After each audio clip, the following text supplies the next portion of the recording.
Education journey पर आप सभी का खैर मकदम है।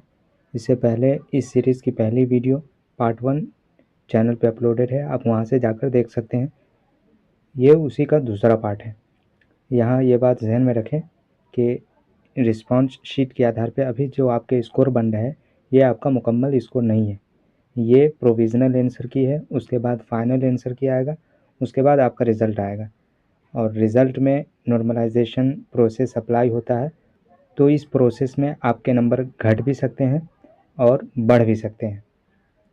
नॉर्मलाइजेशन का मतलब ये है कि एनटीए ने जो सीयूईटी के मुख्तलिफ शिफ्ट में एग्ज़ाम लिए, मान के चलें कि उर्दू का एग्ज़ाम 3 शिफ्ट में हुआ, तो आप एक में मौजूद थे और बाकी जो 2 शिफ्ट था उसमें आप नहीं थे, तो आपको आपके अपने पेपर में परफॉर्म करने की बुनियाद पर उन दोनों शिफ्टों में भी नंबर दिया जाएगा और सबका जो एवरेज स्कोर होगा वही आपका नॉर्मलाइज्ड स्कोर होगा, नॉर्मल स्कोर होगा। और स्कोर आपके पेपर लेवल की डिफ़िकल्टी कैसी है इस पर भी मुनहसिर करता है। अगर आपके शिफ्ट में पेपर आसान रहा है तो मुमकिन है कि नंबर घटे और डिफ़िकल्ट रहा है तो बढ़ने का चांस है। लेकिन ये डिसाइड करना कि पेपर ईज़ी है, डिफ़िकल्ट है, ये आपके बस में नहीं है, बल्कि ये एनटीए डिसाइड करता है कि कौन सा पेपर ईज़ी है या दुश्वार है। वो इस तरह के एक शिफ्ट में अगर ज़्यादातर स्टूडेंट्स ने अच्छा स्कोर किया है यानी हाई मार्क्स सिक्योर किया है तो इसका मतलब है कि पेपर आसान है, और अगर लो किया है तो इसका मतलब है कि पेपर दुश्वार है। तो ये जो बातें थी वो आपको जानना ज़रूरी था। 26 नंबर तक जो क्वेश्चन है लफ्ज़ अख्तर का मुतरादिफ क्या है, ये पिछली वीडियो में कवर की जा चुकी है। इस वीडियो में हम जो आगे के सवालात हैं उसको कवर करते हैं। फ़हरिस्त 1 और फ़हरिस्त 2 का दुरुस्त जोड़ मिलाएं। इसमें एक तरफ मुसन्निफ़ का नाम है और दूसरी तरफ उनसे मुताल्लिक़ असनाफ़ है। जैसे अख्तरुल ईमान, इनका जो है खुदनविश्त इसाबात ख़राबे में। कृष्ण चंद, इनकी जो लिखी हुई है ये है पौधे, ये रपोताज़ है। उसके बाद सज्जाद ज़हीर का है रोशनाई और कुर्रतुल ऐन हैदर का है फ़ोटोग्राफ़र। और ये जो मिलाने वाला ऑप्शन है ये क्लास 12 के गुलसिताने अदब से लिया गया। तो इसका जो सही ऑप्शन होगा वो ऑप्शन नंबर 3 होगा। सुबह का मुतज़ाद है, सुबह का मुतज़ाद शाम होगा, ऑप्शन नंबर 1 सही है। झैल में से कौन कौन अफसाना निगार हैं, तो एक हैं रतन सिंह और दूसरे हैं सुरेंद्र प्रकाश, यानी बी और सी। तो आप यहाँ देखें बी और सी, ऑप्शन नंबर 1 सही है। लफ्ज़ आफ्ताब का मुतज़ाद है, तो आफ्ताब का मुतज़ाद होगा महताब।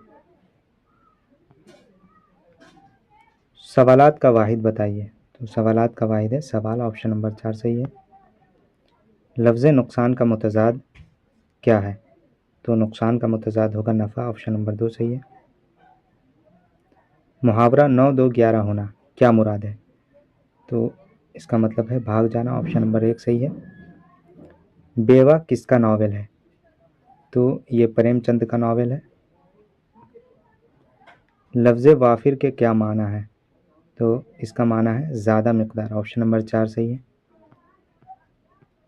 झैल में से कौन कौन मुहावरा है, तो जिस तरह मस्दर की अलामत जो है आखिर में ना होता है, जिस तरह खाना पीना जाना, इसी तरह जो मुहावरा होता है उमूमन आखिर में ना होता है। तो यहाँ देखें ज़मीन पर पाँव ना रखना और अश अश करना, ये दोनों मुहावरा है, तो ए और डी, तो ऑप्शन नंबर 4 सही होगा।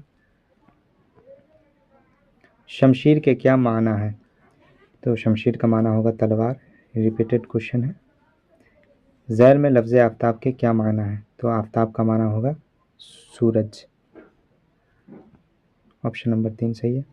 ज़ैल में दिए गए फ़िक्रों को दुरुस्त तरतीब देकर जुमला मुकम्मल कीजिए, तो इसकी जो तरतीब यूँ होगी, आब हयात की मकबूलियत का एक बहुत बड़ा सबब आज़ाद की इंशा पर्दाज़ी और इल्मी ज़बान है,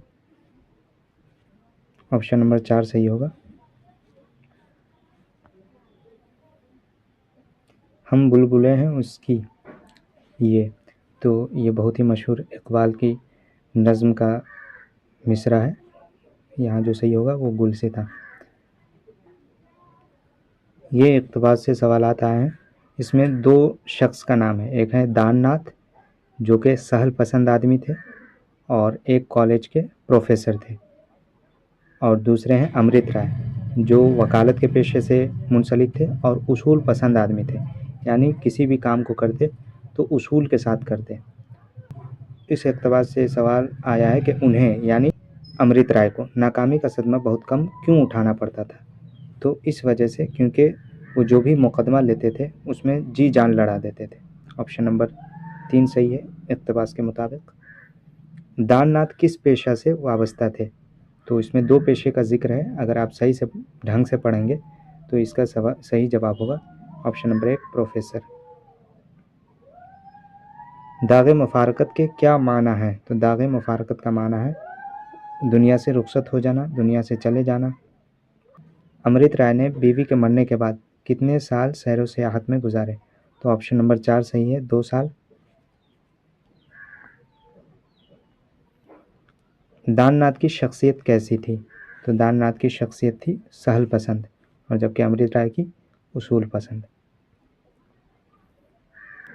ये तीसरा इक़्तिबास है, इसमें जो पहली सतर है इसी से सवालात आए हैं जो कन्फ्यूज़न क्रिएट करते हैं। उर्दू ज़बान में पहला तज़किरा कब लिखा गया? तो यहाँ देखें कि यहाँ पर जवाब उर्दू ज़बान में लिखे जाने वाला पहला तज़किरा, तो ये कब लिखा गया? 1801 में। मीर तक़ी मीर का तज़किरा किस ज़बान में लिखा गया? तो यहाँ पे कुछ स्टूडेंट्स ने उर्दू लगा दिया है, जबकि यहाँ पे देखें अगर गौर से पढ़ेंगे तो उर्दू के शोरा के तज़किरे बहुत दिनों तक फ़ारसी ज़बान में लिखे जाते रहे। इस सिलसिले की पहली कड़ी मीर तक़ी मीर का तज़किरा निकातो शोरा है। तो यहाँ देखें इससे पता चलता है कि ये इसका जो सही जवाब होगा ऑप्शन नंबर 2 होगा फ़ारसी में। उर्दू के पहले तज़किरा निगार का नाम क्या था? तो यहाँ पूछा गया उर्दू के पहला तज़किरा निगार, तो मिर्ज़ा आरिल लुत्फ़ होगा, ऑप्शन नंबर 2 सही है। आब हयात के मुताला से शायरों की किस तरह की तस्वीर हमारे ज़हनों में उभरती है? तो किस तरह की तस्वीर उभरती है? जीती जागती। मोहम्मद हुसैन आज़ाद ने आब हयात में किसकी तारीख़ रक़म की है? तो उन्होंने जो तारीख़ रक़म की है वो शोराए उर्दू की। यहाँ पर देखें ये सवाल का जवाब है। तो हमने रिस्पॉन्स शीट के सभी सवालात के सही जवाब देख लिए हैं। आप इसे एनटीए के आंसर की से मिला के देख लें कि क्या आपका सही है, एनटीए द्वारा जो जारी किया गया है उसके मुताबिक है या नहीं, या एनटीए ने गलत जारी कर दिया है। तो इन सब चीज़ों को आप मैच कर लें।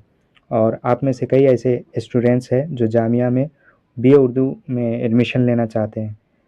तो अब जामिया का कट ऑफ गुज़श्ता सालों में क्या रहा है और इस बार क्या हो सकता है, ये रिज़ल्ट आने के बाद फ़ाइनल जब स्कोर आ जाएगा उसके बाद बताया जाएगा। आप में से जिन स्टूडेंट्स ने इस चैनल से इस्तिफ़ादा किया है तो आप अपना फ़ीडबैक ज़रूर दें और अपना रॉ स्कोर और फाइनल स्कोर जो आएगा उसको कमेंट ज़रूर करें, या अगर आप कमेंट नहीं करना चाहते हैं तो स्क्रीन पे जो नंबर शो हो रहा है उस पर भी आप अपना फ़ीडबैक, अपना फाइनल स्कोर, रॉ स्कोर भेज सकते हैं। और ये ज़रूर भेजें क्योंकि इसी के मुताबिक जो जामिया में बीए उर्दू एडमिशन के लिए कट ऑफ वाली वीडियो होगी वो इन्हीं स्कोर पर बेस्ड होगी। आपके स्कोर को देखने के बाद और गुज़श्ता सालों के ट्रेंड को देखने के बाद वीडियो बनाया जा सकता है। तो आप अपना स्कोर ज़रूर भेजें।